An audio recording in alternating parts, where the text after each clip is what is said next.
Assalamu alaikum and a very warm welcome to ACT classes. My name is Tawqir al-Islam.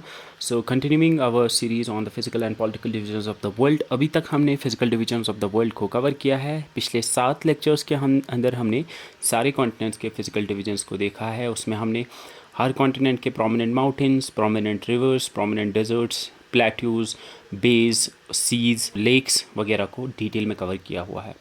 So in this video we'll talk about the political divisions of the world. अगर आप इस video की PDF चाहते हैं तो वो already upload हो चुकी है eactclasses.versal.app पे.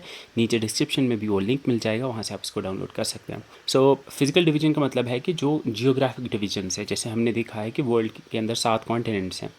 पॉलिटिकल डिवीजन्स का मतलब है कि जो लोगों ने हमने इंसानों ने पॉलिटिकल डिवीजन्स किया, यानी जो हमने अलग अलग कंट्रीज़ बनाई हैं, वो पॉलिटिकल डिवीजन्स हैं. सो पॉलिटिकल डिवीजन्स में आपको पढ़ना क्या है, अब you have to learn about the different countries, prominent countries. अब दुनिया में 200 से प्लस कंट्रीज़ हैं. You could be asked capital of any country, तो आप जितनी ज़्यादा हो सके उतनी आप कंट्रीज़ की कैपिटल्स पढ़िए. एंड साथ में you could also be asked, may be अगर करंट अफेयर के ऊपर क्वेश्चन आया, फॉर एग्जांपल ईरान, इसराइल या इसके अलावा रशिया, यूक्रेन, ये न्यूज़ में रहते हैं रिसेंटली, तो इनके बॉर्डरिंग स्टेट्स पे, बॉर्डरिंग कंट्रीज़ कौन कौन सी है, उस पर क्वेश्चन आ सकता है. So you have to make sure कि आप एक तो जितना हो सके उतने कंट्रीज़ की कैपिटल्स याद करो, और साथ में ऑल्सो जो रिसेंट न्यूज़ में रही हैं कंट्रीज़, उनके बारे में पता हो. एंड साथ में you could also be ask questions about the groups जो हैं, कंट्रीज़ के ग्रुप्स जो होते हैं, लाइक वी हैव सार्क है, नेटो है, आसियान है, there are different ones, you have to learn them as well. So political divisions की अगर बात करेंगे तो first will see the political divisions of Asia. Asia के पॉलिटिकल डिवीजन्स की अगर बात करेंगे तो एशिया कॉन्टिनेंट जो है वो इधर लाई करता है. You can see this is Asia, and one by one will learn about the countries, prominent countries जो यहाँ पे है, और उनकी कैपिटल के बारे में हम जानेंगे. So the first one is the country of India. India की जो कैपिटल है वो न्यू दिल्ली है. उसके बाद वी हैव पाकिस्तान. पाकिस्तान की कैपिटल इस्लामाबाद है. चाइना की कैपिटल बीजिंग है. नेपाल की कैपिटल काठमांडू है. आई थिंक ये सारे तो पता ही होंगे, ये तो प्रोमिनेंट वंस हैं. बांग्लादेश की कैपिटल ढाका है. उसके बाद वी हैव म्यांमार की कैपिटल जो है वो नाई पी दाव है, दैट इज़ NAYPYIDAV, नाई पे दाव.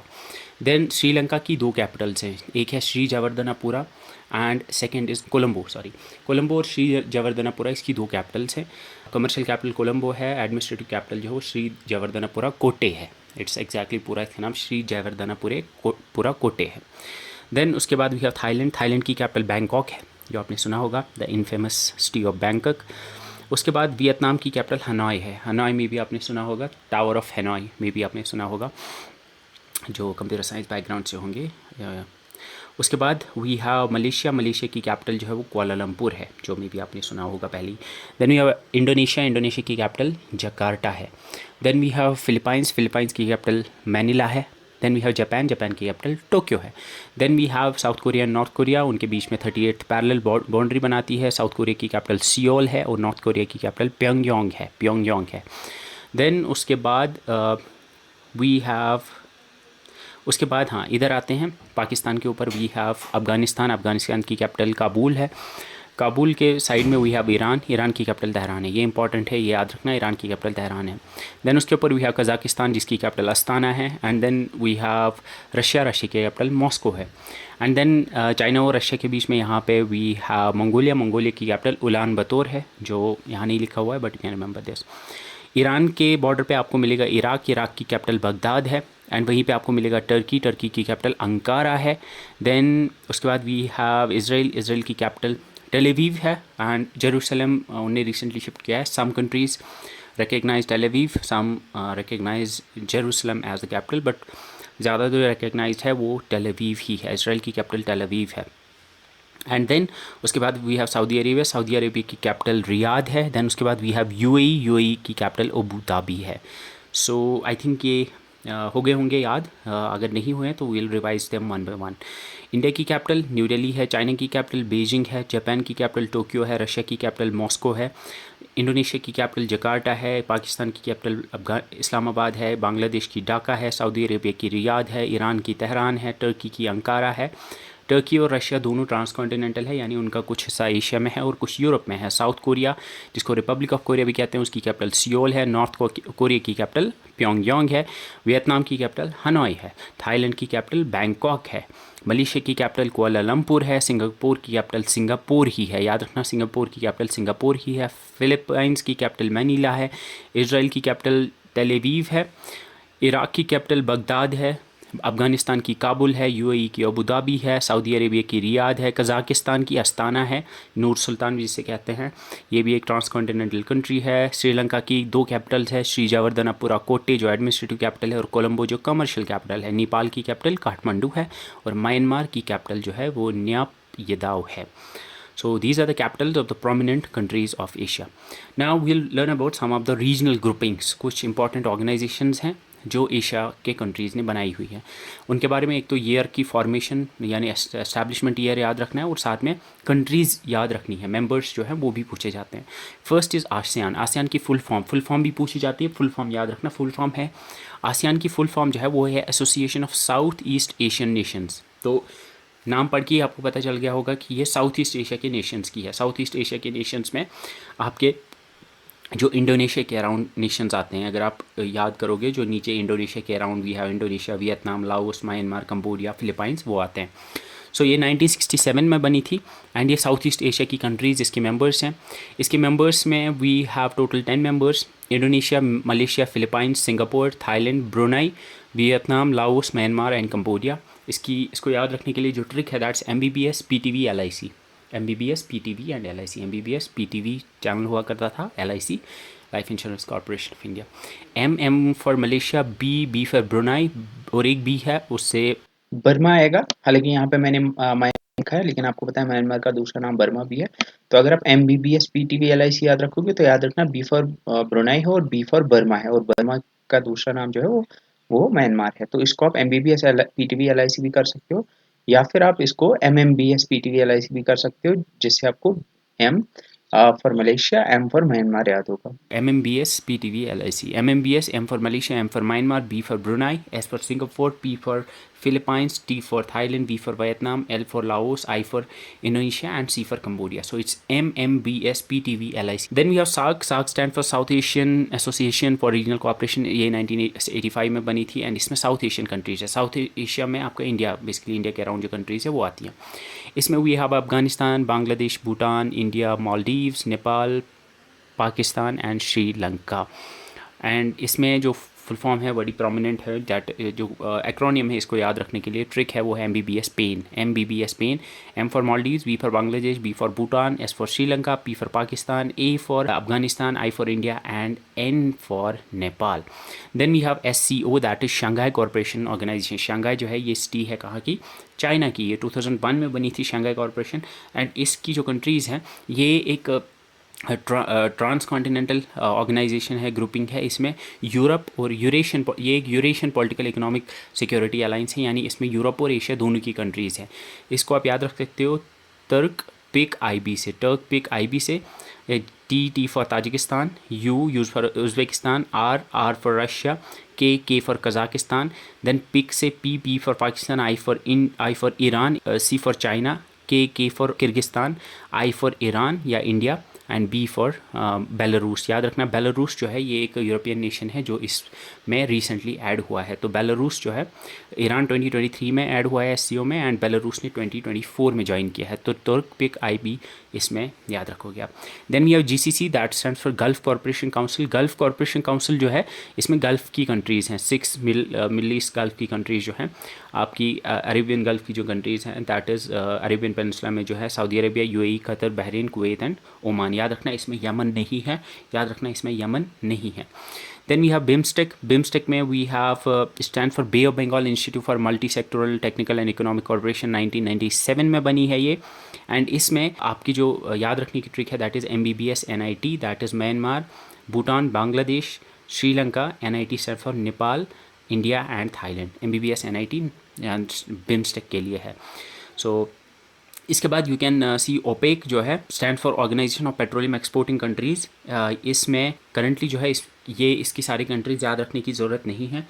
इसमें नाइके वीज़ा QUILAA काट सकते हो आप इसमें से, क्योंकि अंगोला ने 2024 में एग्जिट किया है फ्रॉम ओपेक, ठीक है।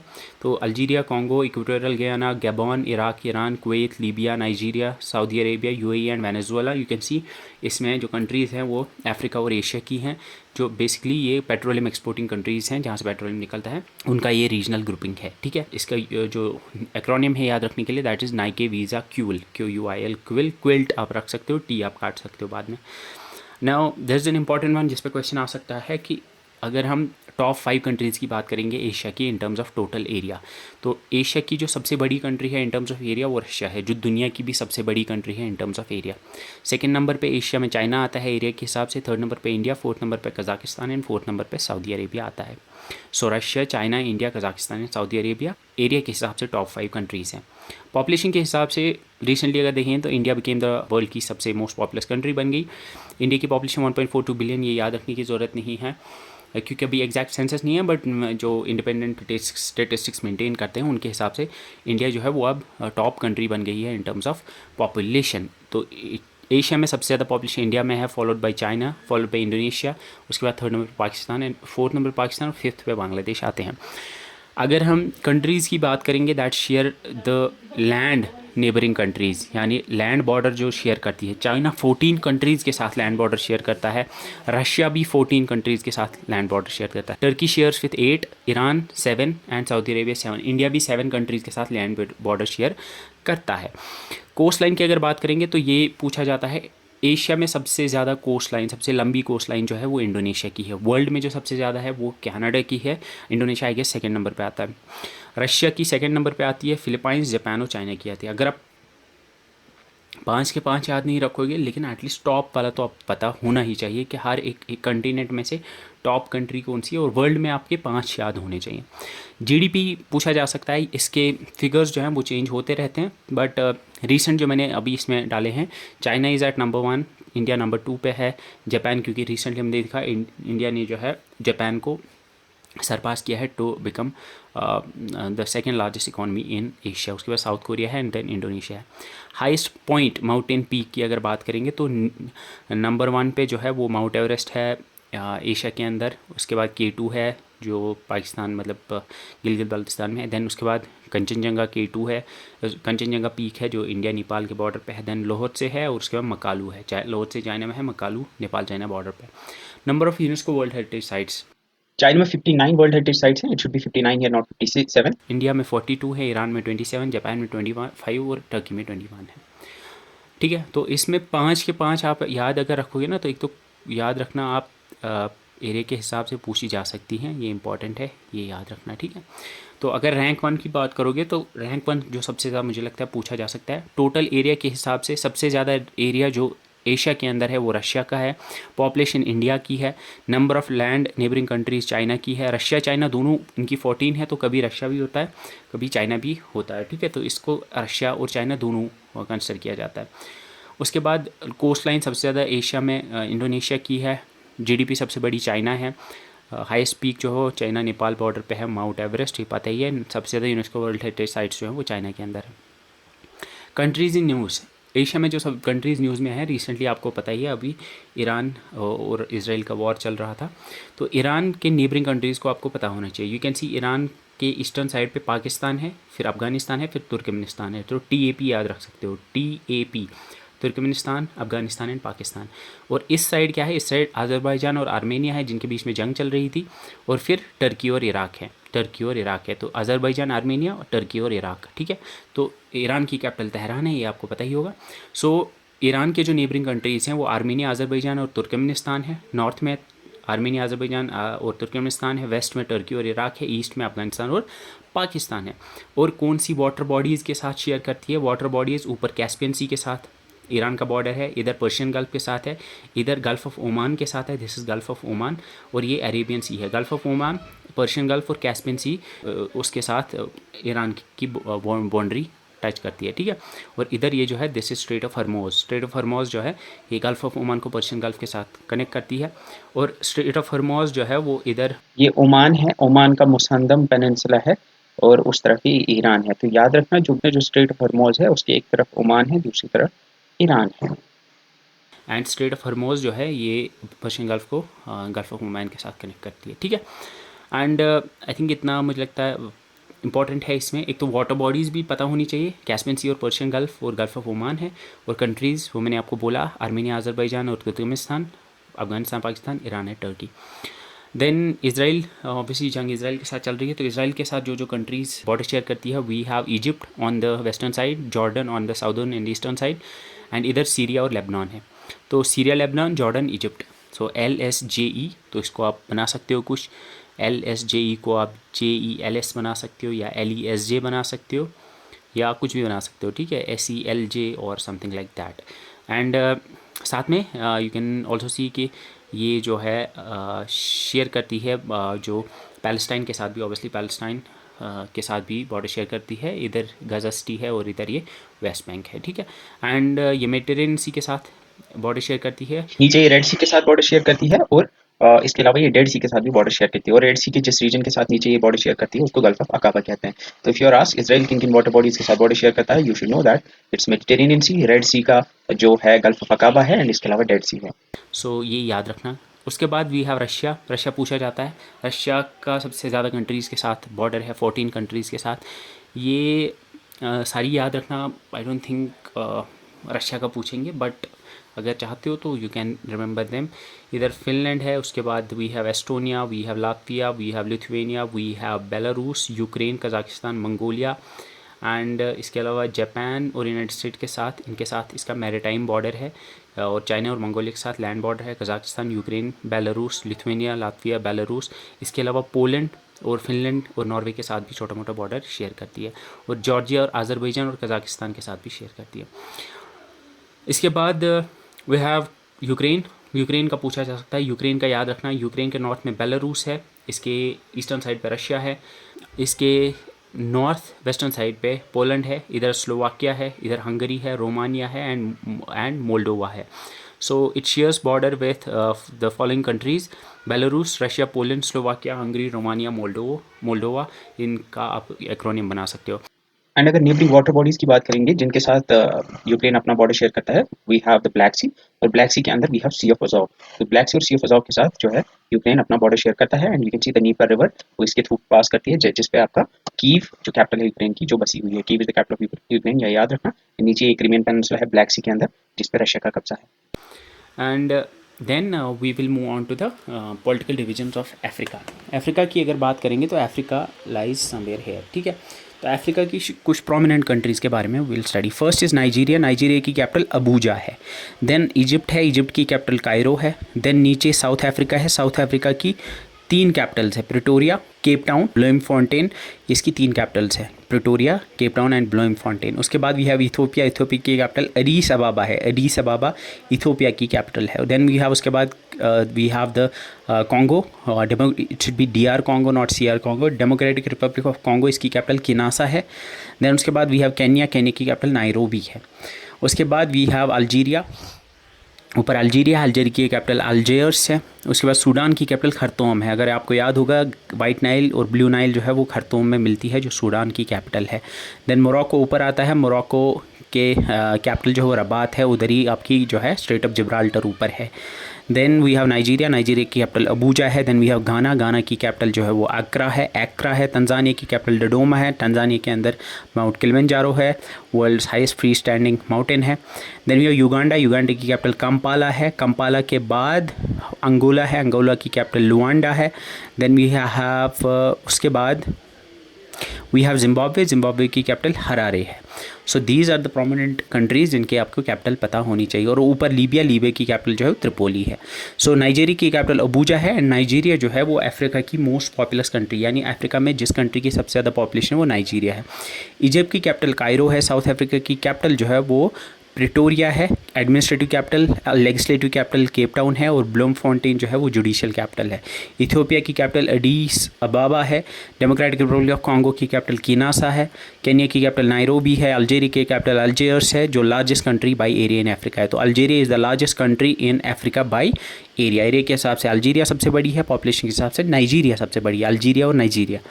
सूडान की कैपिटल खरतूम है। मोरक्को की कैपिटल रबात है। घाना की कैपिटल अक्रा है। तंजानिया की कैपिटल डोडोमा है। तंजानिया की कैपिटल डोडोमा है। युगांडा की कैपिटल कंपाला है। अंगोला की कैपिटल लुआंडा है। लीबिया की कैपिटल त्रिपोली है और जिम्बाब्वे की कैपिटल हरारे है। जो क्रिकेट देखते होंगे, हरारे में क्रिकेट ग्राउंड है जहाँ पे मैच खेले जाते हैं।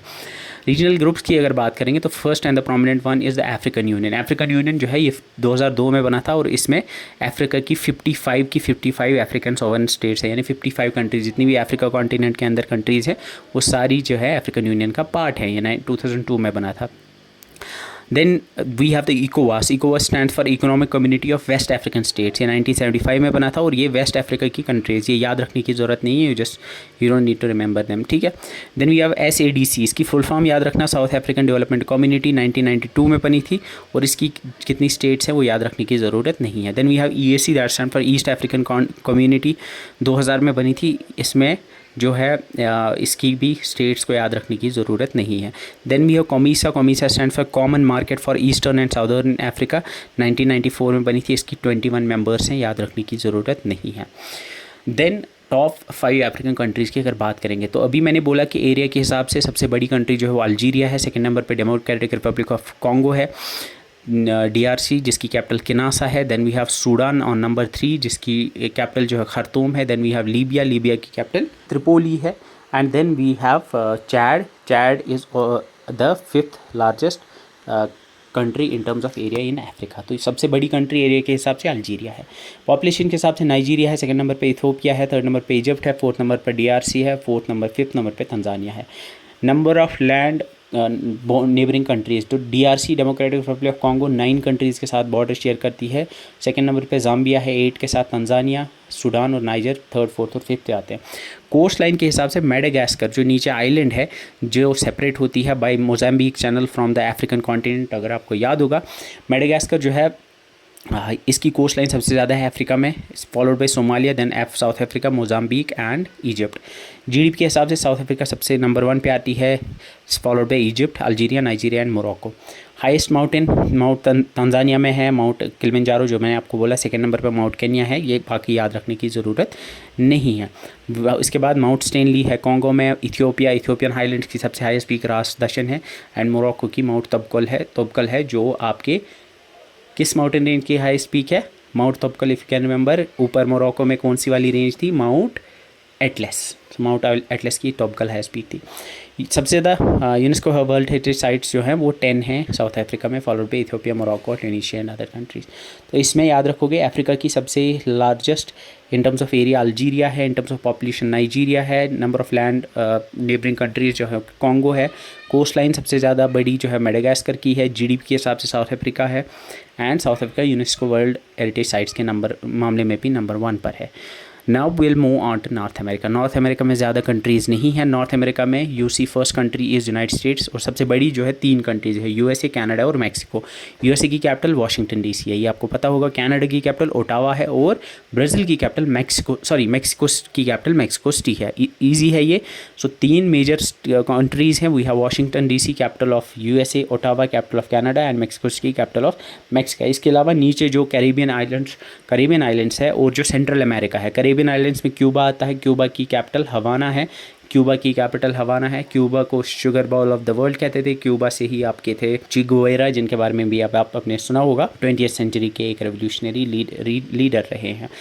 सम कॉल हिम मिलिटेंट, कुछ उनको रेवोल्यूशनरी लीडर कहते हैं। देन ये जमैका, ये कैरेबियन आइलैंड्स में आता है, इसकी कैपिटल किंगस्टन है। पनामा सेंट्रल अमेरिकन कंट्री है, जिसके थ्रू आपकी पनामा कैनाल जाती है, इसकी कैपिटल पनामा सिटी है।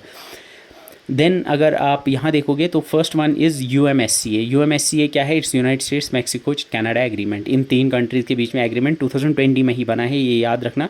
UMSCA stand for United States Mexico and Canada. इसमें तीन है, इसमें we have United States Canada and Mexico. Then we have CARICOM stand for Caribbean community. CARICOM stand for Caribbean community. इसमें 15 states हैं और ये 15 states कौन सी हैं? ये आपकी वही कैरिबियन में जो आइलैंड्स हैं, जो कंट्रीज़ हैं, like we have the Antigua and Barbuda, the Bahamas, Barbados, Belize, Dominica, Grenada, Guyana, Haiti, Jamaica. ये सारी कंट्रीज़ जो है ये आपके कैरिबियन आइलैंड्स में लाई करती हैं। Then we have OAS, it stands for the Organization of American States. इसमें आपकी अमेरिकास यानी नॉर्थ अमेरिका और साउथ अमेरिका दोनों के 35 कंट्रीज़ हैं। ये 1948 में बनी थी। इसके बाद टॉप 5 की अगर बात करेंगे तो एरिया के हिसाब से सबसे बड़ी कंट्री नॉर्थ अमेरिका में कनाडा है, सेकंड नंबर पे USA है, थर्ड नंबर पे मैक्सिको है, फोर्थ नंबर पे निकारागुआ एंड फोर्थ पे हॉन्डुरास है, फिफ्थ पे हॉन्डुरास। पॉपुलेशन के हिसाब से USA सबसे बड़ी है, followed by Mexico, third number पे कनाडा है, देन ग्वाटेमाला है and then we have Cuba. Number of land neighbouring countries उसके हिसाब से ग्वाटेमाला नंबर 1 पर है, वो 4 के साथ शेयर करती है, फॉलोड में मैक्सिको, हॉन्डुरास, USA, बाकी कंट्री जो है वो 2-2 के साथ शेयर करती है। कोस्ट लाइन सबसे बड़ी कनाडा का ही है and it's the longest in the world. याद रखना, it's the longest in the world. सबसे ज़्यादा सबसे लंबी कोस्ट लाइन दुनिया में किस कंट्री की है? कनाडा की है, फॉलोड बाय इंडोनेशिया जो एशिया में है, एशिया में जिसकी हाईएस्ट है। USA सेकंड नंबर पे है लेकिन excluding Great Lake, Great Lakes को उसकी कोस्ट लाइन को कंसिडर नहीं किया जाता है। मेक्सिको थर्ड पे है, फोर्थ पे क्यूबा है, then we have Bahamas. Bahamas जो है, क्यूबा और बहामास कहाँ आते हैं? ये आपके आते हैं in the Caribbean islands. Obviously GDP के हिसाब से USA is at number 1, followed by Canada, third number पे मैक्सिको है, फोर्थ पे क्यूबा एंड डोमिनिकन रिपब्लिक है। हाईएस्ट पॉइंट USA में है डेनाली, माउंट डेनाली या जिसको माउंट मैकनली कहते हैं, जो आपके अलास्का रेंज में आते हैं। मैक्सिको के अंदर पिको डी ओरिजाबा है, कनाडा के अंदर माउंट लोगन है। इसके अलावा बाकी ये याद रखने की ज़रूरत नहीं है, बस आप USA का याद रखना कि नॉर्थ अमेरिका के अंदर हाईएस्ट पीक जो है माउंट डेनाली, आपको पता है। सबसे ज़्यादा यूनेस्को वर्ल्ड हेरिटेज साइट्स जो है वो मैक्सिको के अंदर है, नॉर्थ अमेरिका में वो 35 है। तो इसमें अगर आप याद रखोगे तो टोटल एरिया के हिसाब से नॉर्थ अमेरिका में सबसे बड़ी कंट्री जो कनाडा है, पॉपुलेशन के हिसाब से USA है। Number of land neighbouring countries Guatemala, length of coast line Canada, GDP USA, highest point USA में ही है, और number of UNESCO World Heritage sites जो मैक्सिको में है 35। Now will move on to South America. South America में बड़ी सारी कंट्रीज़ हैं। तो साउथ अमेरिका की अगर बात करेंगे तो Brazil is at number 1। Brazil की कैपिटल ब्रासिलिया है, Brasilia is the capital of Brazil and is the largest country in South America. Second number पे अर्जेंटीना है, अर्जेंटीना की कैपिटल ब्यूनोस एरीस है, Buenos Aires is the capital of Argentina. Colombia is at number 3, Colombia की capital Bogota है। Peru की capital Lima है, Venezuela की capital Caracas है, चिली की कैपिटल सैंटियागो है, इक्वाडोर की कैपिटल क्विटो है, बोलीविया की कैपिटल सुक्रे है, कॉन्स्टिट्यूशनल कैपिटल सुक्रे है एंड लापाज इसकी जो है एडमिनिस्ट्रेटिव कैपिटल है। उरुग्वे की कैपिटल मोंटेवीडियो है, यू कैन सी इसमें वीडियो आता है, उरुग्वे में मोंटेवीडियो इसकी कैपिटल है। पैराग्वे की कैपिटल असुंशन है। So these are the prominent. सो फिर से मैं अगर रिवाइज करूँ, ब्राज़ील की कैपिटल ब्रासिलिया है, अर्जेंटीना की ब्यूनोस एरीस है, कोलंबिया की बोगोटा है, पेरू की लीमा है, वेनेजुएला की कराकास है, चिली की सैंटियागो है, इक्वाडोर की क्विटो है, बोलीविया की सुक्रे और लापाज है, उरुग्वे की मोंटेवीडियो है, पैराग्वे की असुंशन है। सो अगर आप रीजनल ग्रुपिंग्स की बात करोगे तो first one that we have is the Mercosur की फुल फॉर्म है साउदर्न कॉमन मार्केट, 1991 में बनी है। इसमें अर्जेंटीना, ब्राज़ील, पैराग्वे और यूरुग्वे इसकी जो है मेंबर नेशंस है। Then we have UNASUR that is union of South American nations. इसमें 12 नेशंस हैं, ये सारे 12 जो साउथ अमेरिकन नेशंस है वो आते हैं, वो याद रखने की ज़रूरत नहीं है। Then we have Andean community में बोलीविया, कोलंबिया, इक्वाडोर और पेरू आते हैं। Then we have OAS that's Organization of American States, जो अभी हमने देखा जिसमें 1948 में जो बनी थी, जिसमें सारे के सारे स्टेट्स आते हैं साउदर्न और नॉर्दर्न अमेरिका के। Then will move on to Europe में अगर देखोगे तो first country that you have to remember that is Germany की कैपिटल बर्लिन है, UK की कैपिटल लंदन है, फ्रांस की कैपिटल पेरिस है, इटली की कैपिटल रोम है, स्पेन की कैपिटल मैड्रिड है, रशिया की कैपिटल मॉस्को है, यूक्रेन की कैपिटल कीव है, ये इंपॉर्टेंट है याद रखना, यूक्रेन की कैपिटल कीव है, पोलैंड की कैपिटल वार्साव है, नेदरलैंड्स की कैपिटल एम्स्टरडैम है, बेल्जियम की कैपिटल ब्रुसेल्स है और जो यूरोपियन यूनियन की कैपिटल भी मानी जाती है। स्विट्ज़रलैंड की कैपिटल बर्न है, जो स्विट्ज़रलैंड यूरोपियन यूनियन का मेंबर नहीं है, ठीक है। सो स्विट्ज़रलैंड की कैपिटल बर्न है।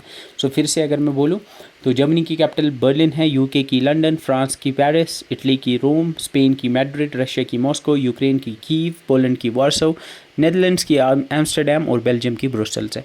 मैं फिर से बताऊँगा, यहाँ पे इतने सारे कंट्रीज़ के कैपिटल्स आपको ऐसे याद नहीं रहेंगे। You don't need to exactly remember कि ऐसे आप रिकॉल कर पाओ हर एक को। बस दिमाग में इतना होना चाहिए कि कल को अगर आपको क्वेश्चन दिखे तो you should be able to match, आपको मैच करना आना चाहिए। तो एक इनको 2-4 बार जब आप पढ़ोगे ना तो ये खुद दिमाग में आ जाएंगी। उसके बाद स्विट्ज़रलैंड की बर्न है। उसके बाद स्वीडन की कैपिटल स्टॉकहोम है। नॉर्वे की कैपिटल ऑस्लो है। फिनलैंड की कैपिटल हेलसिंकी है।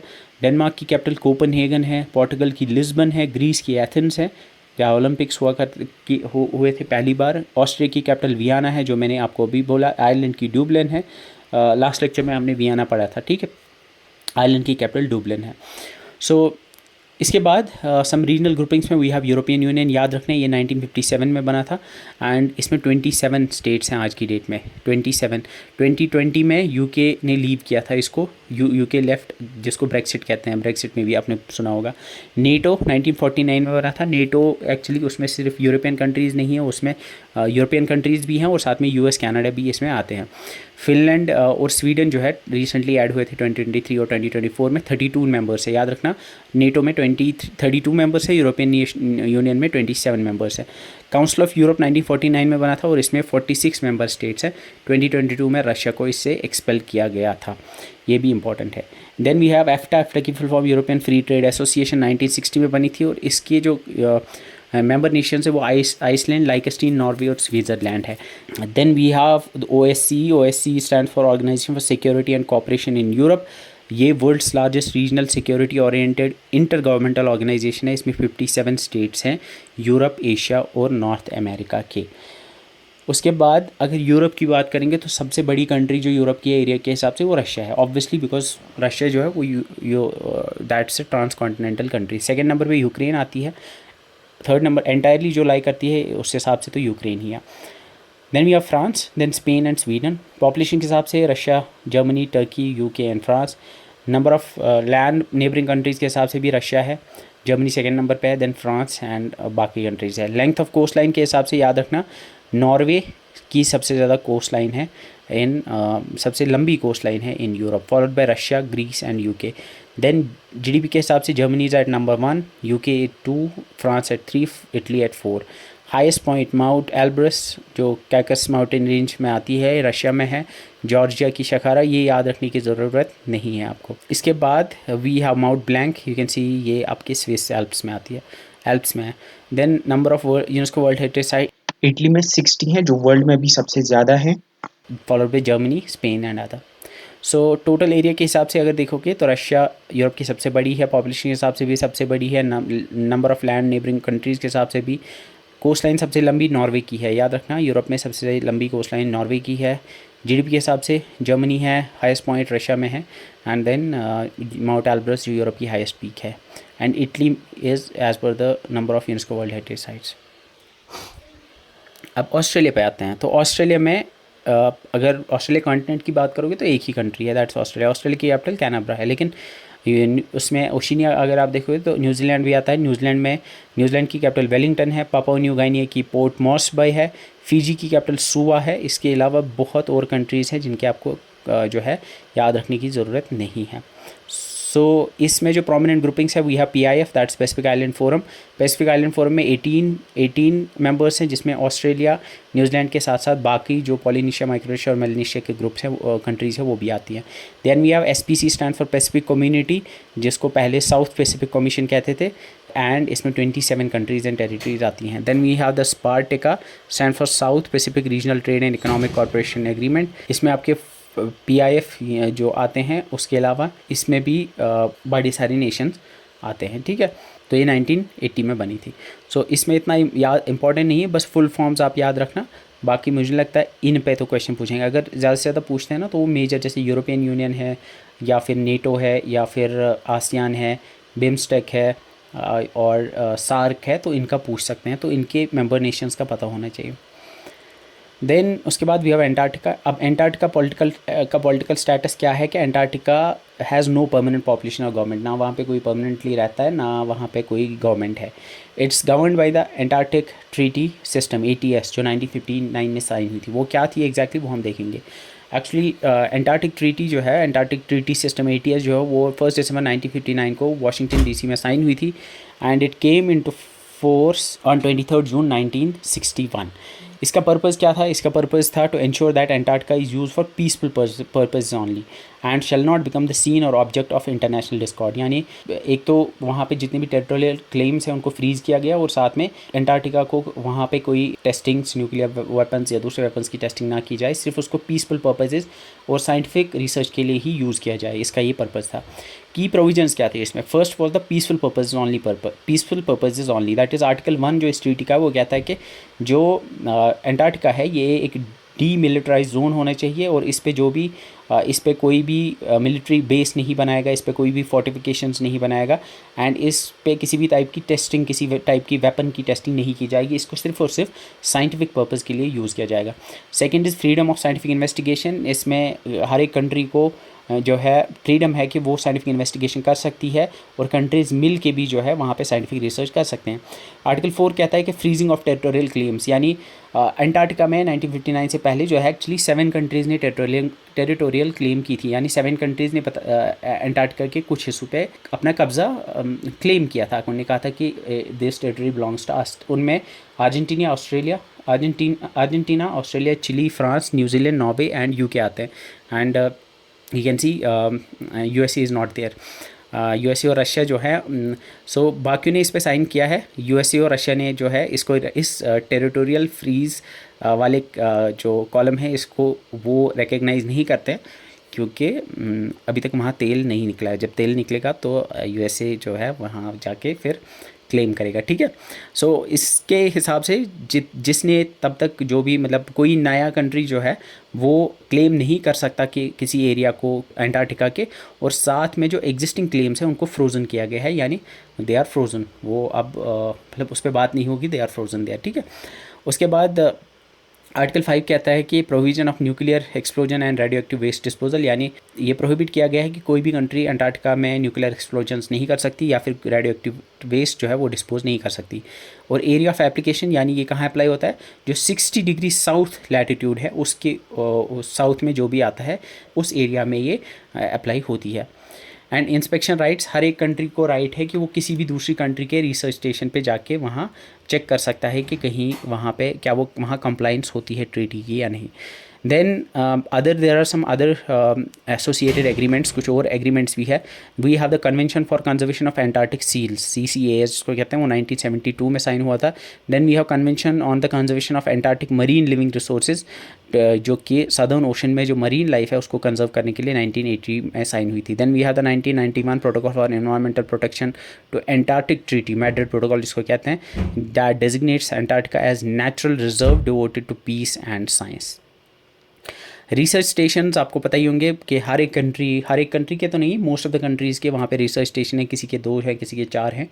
एंड USA ने सबसे पहले अपना वहाँ पे रिसर्च स्टेशन बनाया था। एंड इंडिया के 2 रिसर्च स्टेशन हैं, 1 by the name of Maitri and 2 by the name of Bharati. Bharati को पहले दक्षिण गंगोत्री कहते थे, तो याद रखना Maitri and Bharati are the 2 research station of India in Antarctica. पहले भारती को दक्षिण गंगा कहते थे, ठीक है। So these are the research stations. If you see first one जो सबसे बड़ा है actually and also the largest one among all is the USA का मैकमुर्डो स्टेशन। मैकमुर्डो अगर याद होगा ड्राई वैलीज़ जो हमने पढ़ी थी अंटार्कटिका में, उसी पे इसका नाम रखा गया है। ये लार्जेस्ट स्टेशन है। रशिया का वोस्टॉक है, वोस्टॉक लेक जो सबसे बड़ी लेक है वहाँ की, उसी पे इसका नाम रखा गया है, ठीक है। ये लेक वोस्टॉक के पास ही है। इसमें बाकी मुझे लगता सारे याद करने की ज़रूरत है। ग्रेट वॉल स्टेशन जो है ये चाइना का है। इसके अलावा यू कैन सी मैत्री और भारती जो है ये इंडिया के है। 1989 में मैत्री बना था और 2012 में भारती वहाँ बना था, ठीक है। So these are the research stations in Antarctica. Now will learn about the कौन सी कंट्री को कौन सी वाटर बॉडी या फिर कौन सी लैंड बॉडी जो है वो बॉर्डर करती है। So first we will start with Asia. Asia की अगर आप बात करोगे तो एशिया के ऊपर आता है आपका आर्टिक सी, एशिया यानी नॉर्थ में आर्टिक सी है, उसके ईस्टर्न साइड पे पैसिफिक ओशन है, नीचे साउदर्न साइड पे इंडियन ओशन है और वेस्टर्न साइड पे मेडिटेरेनियन सी। आई थिंक इतना आपको पता होगा। और इधर छोटे छोटे सीज जो आते हैं, इधर सी ऑफ ऑखोस्ट है, इधर सी ऑफ जापान है, सी ऑफ जापान के नीचे येलो सी है, उसके नीचे साउथ चाइना सी है। इसके अलावा यहाँ नीचे हमें फिलिपाइन सी देखने को मिलता है और यहाँ अरेबियन सी है, इधर बे ऑफ बंगाल है, इधर अंडमान सी है और नीचे लेकेडाइव सी है। और ये जो इधर आप देख रहे हैं दिस इज़ ब्लैक सी, और इधर ये जो आप देख रहे हैं water body this is Caspian Sea, and इधर जो आप देख रहे हैं this is Red Sea. Major bordering की अगर बात करेंगे तो मैं फिर से वही बता रहा हूँ, एशिया की अगर बात करोगे तो एशिया के नॉर्थ में आर्टिक सी है, एंड आर्टिक सी के अंदर छोटे छोटे सी, आर्टिक ओशन है और आर्टिक ओशन के अंदर जो छोटे छोटे सीज है वी हैव कारा सी, लैप्टिव सी एंड ईस्ट साइबेरियन सी। कारा सी के अंदर जो हमने साइबेरियन रिवर्स पढ़ी थी वो जाके ऑब और बाकी 3 रिवर्स जो हमने पढ़ी थी वो उसमें से 2 जो है कारा सी के अंदर ही जाती है। तो कारा सी, लैप्टिव सी और ईस्ट साइबेरियन सी ऊपर आर्टिक ओशन में ईस्ट एशिया के नॉर्थ में आते हैं। ईस्टर्न साइड पे वही आप पैसिफिक ओशन जहाँ पे आपके sea of of course, Sea of Japan, East Sea जिसको कहते हैं, Yellow Sea, East China Sea, South China Sea और फिलिपाइन सी आते हैं। नीचे साउथ में इंडियन सी आते हैं जिसमें आपका Arabian Sea, Bay of Bengal, Andaman Sea और लेकेडाइव सी आते हैं। वेस्ट में मेडिटेरेनियन सी आता है, ब्लैक सी आता है, कैस्पियन सी आता है जो एक इनलैंड वाटर बॉडी है, इनलैंड सी है, और रेड सी आते हैं। So now will learn about some of the boundaries, जो प्रोमिनेंट बाउंड्रीज है। ये तो आपको पता ही था। अब एशिया में कुछ प्रोमिनेंट बाउंड्रीज हैं, कुछ प्रोमिनेंट बॉर्डर्स हैं जिनके कुछ स्पेसिफिक नाम है जो आपको पता होने चाहिए। First is you can see, ये पाकिस्तान है और ये अफ़गानिस्तान है, और पाकिस्तान और अफ़गानिस्तान के बीच का ये जो बॉर्डर है, पाकिस्तान और अफ़गानिस्तान के बीच का ये जो बॉर्डर है इसको ड्यूरेंट लाइन कहा जाता है।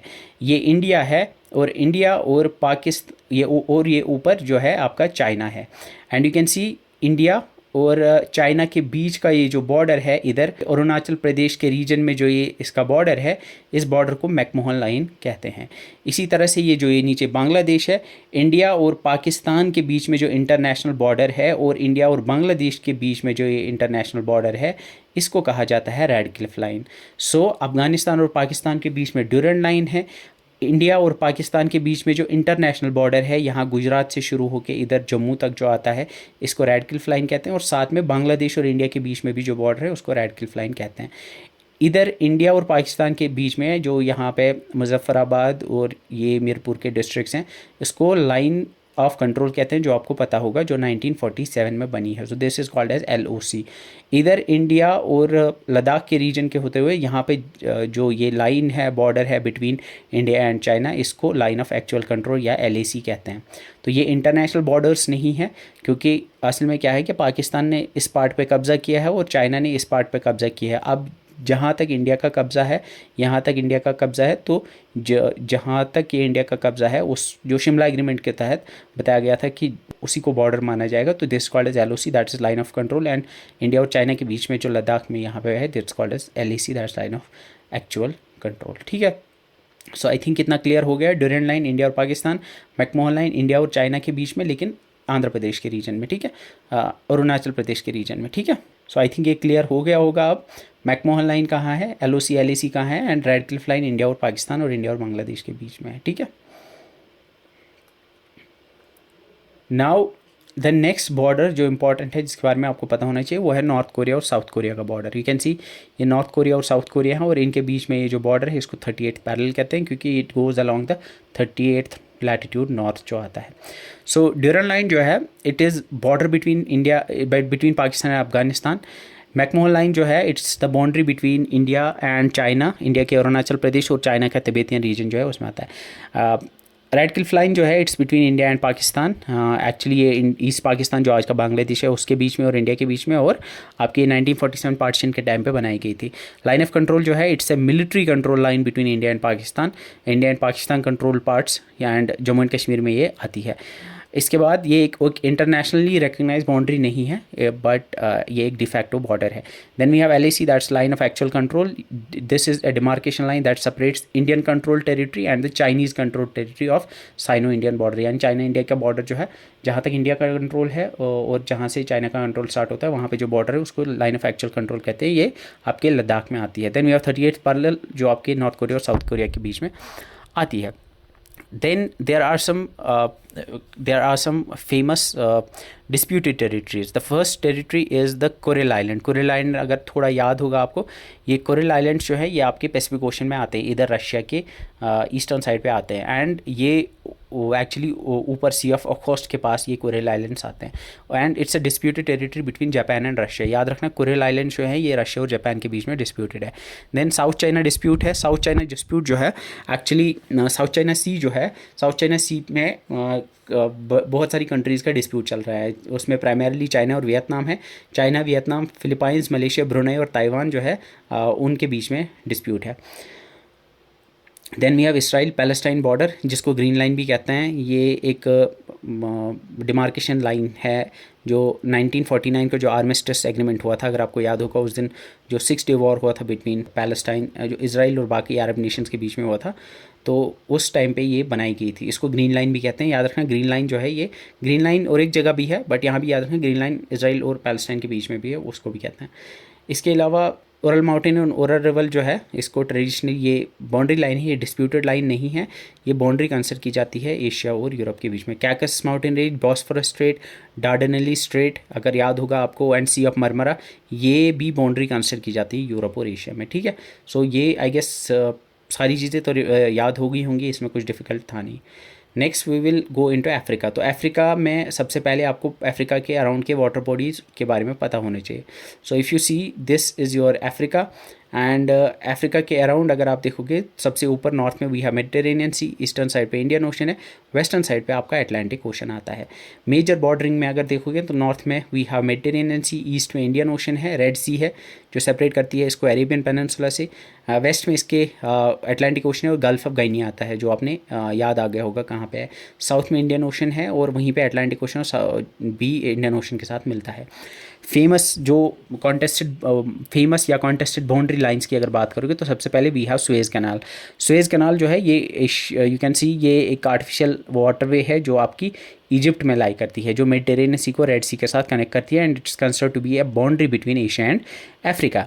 Then there is western Sahara desert. जो सहारा डेजर्ट है ये एक्चुअली दो कंट्रीज़ के बीच में वहाँ पे वेस्टर्न साइड पे मोरक्को और S C D R stands for the Sahrawi Arab Democratic Republic. ये इन दो के बीच में, मोरक्को और एस के बीच में वेस्टर्न सहारा डिस्प्यूट है।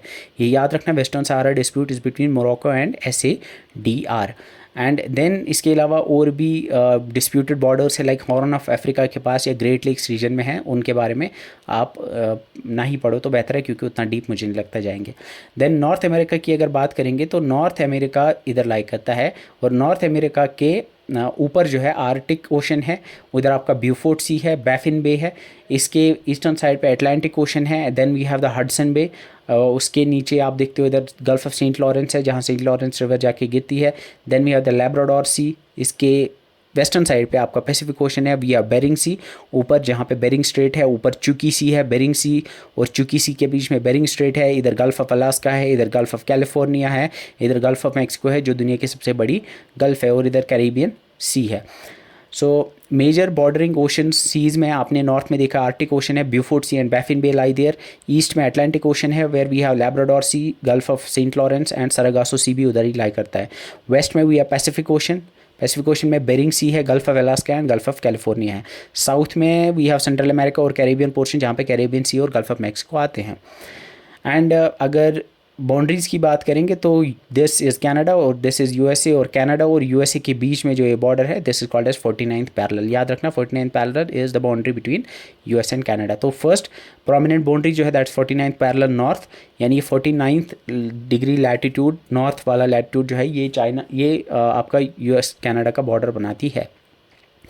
And then we have the Rio Grande river. Rio Grande river जो है हमने देखा था, रियो ग्रांडे रिवर यूएस और कनाडा, यूएस और मैक्सिको के बीच का बॉर्डर बनाती है। बेरिंग स्ट्रेट जो है ये नॉर्थ अमेरिका को सेपरेट करती है एशिया से, जो हमने देखा था। ग्वातानामो बे में भी आपने सुना होगा, ये क्यूबा में है, एंड ये एक यूएस की नेवल बेस है जो क्यूबा के अंदर है। एंड इसका जो स्टेटस है वो एक पॉइंट ऑफ कंटेंशन है, बिकॉज ये एक डिस्प्यूटेड टेरिटरी आप मान सकते हो। ग्वातानामो बे में भी आपने सुना होगा, वहाँ पे we have the actually jail है बड़ी।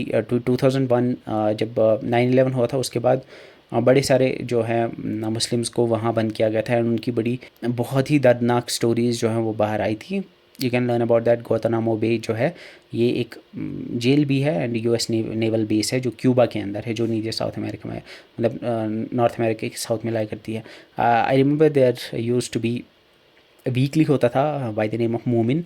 आई don't know how many of you remember that. Momin के अंदर एक स्टोरी आया करती थी, वो बड़े टाइम तक चली थी। वो उसका उसका जो टाइटल था that was something like Guantanamo Bay में आई डोंट नो 5 साल कि 10 साल देर वो एक प्रिजनर थे वहाँ के, उन्होंने अपनी स्टोरी लिखी थी वहाँ पे, जो दैट वाज ग्रूसम स्टोरी जो उन्होंने बड़ी वहाँ पे लिखी थी, all the things that used to happen there. तो you can learn about it. Then we have the North West Passage. ये एक सी रूट है थ्रू आर्टिक ओशन एंड ये ऊपर आर्टिक ओशन में जो है एक सी रूट है एंड इसमें भी जो है डिस्प्यूट है। कनाडा कुछ क्लेम करता है कुछ वाटर्स को, ये भी एक डिस्प्यूट का रीज़न। नॉर्थ वेस्ट पैसेज याद रखना आर्टिक ओशन में है।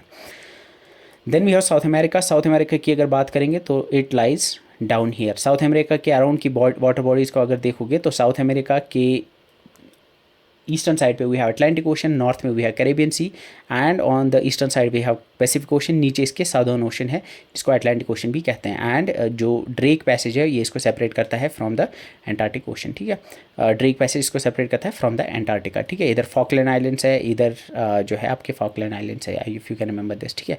और ये फॉकलैंड आइलैंड्स जो है ये डिस्प्यूटेड टेरिटरी है, मैंने आपको बोला था यूके और अर्जेंटीना के बीच में जब मैंने ये पढ़ाया था। नॉर्थ में इसके कैरिबियन सी और अटलांटिक ओशन है, ईस्ट में अटलांटिक ओशन है, वेस्ट में पैसिफिक है, साउथ में we have southern ocean and Atlantic and Pacific ocean वहाँ मीट करते हैं। ड्रेक पैसेज को सेपरेट करती है from the South Shetland islands जो एंटार्क्टिका में है, इफ़ यू रिमेंबर दैट। अगर फेमस कॉन्टेस्टेड बाउंड्री लाइंस की बात करेंगे तो ड्रेक पैसेज जो है ये एक वाटर बॉडी है जो सेपरेट करती है इस साउथ अमेरिका के केप हॉर्न को south Shetland islands of Antarctica से, ठीक है। ये मैंने तब भी पढ़ाया था। एंड फियारा डेल फ्यूगो जो है उस कॉन्टिनेंट उस आइलैंड से सेपरेट करती है ये एंटार्क्टिका को, ठीक है। Then we have Falkland islands जिनको मालविनास भी कहते हैं। ये एक टेरिटोरियल डिस्प्यूट है बिटवीन यूके एंड अर्जेंटीना, ठीक है। फॉकलैंड आइलैंड्स पे डिस्प्यूट चल रहा है यूके और अर्जेंटीना के बीच में। Then will move to Europe. Europe की अगर बात करोगे तो यूरोप लाइज हेयर।